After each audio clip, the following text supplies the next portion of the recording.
Nissan's 4th generation X-Trail evolves into a more polished contender in the segment for family-sized SUVs, offering up to 7 seats. The cabin is nicer, the looks are sharper, and you can have efficient e-power semi-electric petrol propulsion beneath the bonnet. Time to take this contender more seriously. Traditionally, almost all X-Trail sales have been of diesel models. No longer. It's an all-petrol lineup now, with the old DCI power plants replaced by Nissan's latest e-power system as used on the Qashqai. You can't plug this setup in, but it's extremely clever, hence Nissan's claim that this is a battery car with a 460-mile range and 5-minute recharging. If you don't want to pay for that level of tech, there's an entry-level conventional 1.5-litre turbocharged petrol unit with 163 PS, only available with front-wheel drive and the brand's Xtronic CVT auto gearbox. It's quite a clever mild hybrid unit with a variable compression ratio that allows the engine to tailor its output based on either efficiency or power. Much the same engine features in the two top e-power variants, but with these it acts only as a generator, drive delivered instead by an electric motor, or two, depending on your choice of models. The front-driven version has its motor on the front axle and puts out 204 PS.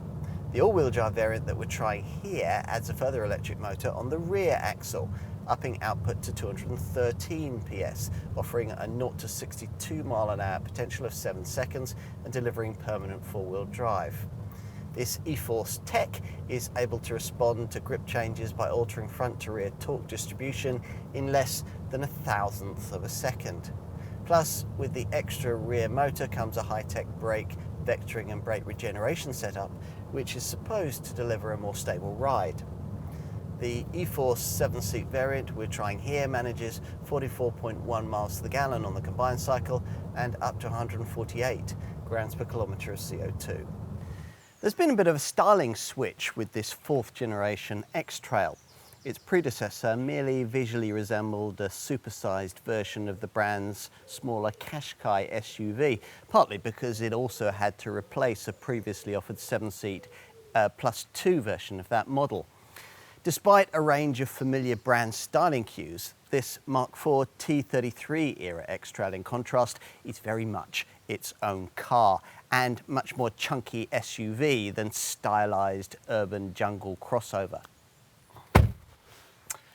Well, we're promised a segment standard-setting premium interior ambience here, but the truth is that it's really just a Qashqai with a more commanding driving position and a differently designed centre console.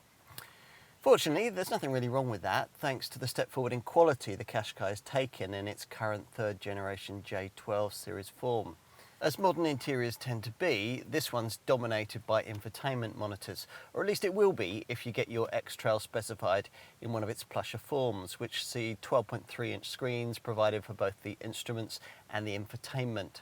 Surrounding it all, softer touch materials and more sophisticated cabin fittings seek to promote the feeling of greater luxury than you might expect from the price tag, embellished on upper spec models by classy ambient lighting, faux leather dash and door stitching, and the largest head-up display in the segment. In addition, there's a reasonable amount of storage space, build quality feels pretty good, and the seats are comfortable and supportive. Let's move to the second row. Once inside, you'll find that the extra 40mm of length between the wheels that this car enjoys over its Qashqai stablemate enables it to offer very reasonable standards of legroom, something further aided by these sculpted front seat backs, but most notably by a bench that can slide backwards or forwards over a 260mm range, giving between 610 and 820mm of leg space, depending on the position. The backrests recline too. Nissan has raised the seats up so as to give you a good view forward, but compromised headroom a little as a result, particularly on models fitted with the panoramic glass roof that comes fitted further up the range. As before, there's a choice of either 5 or 7-seat versions of this model.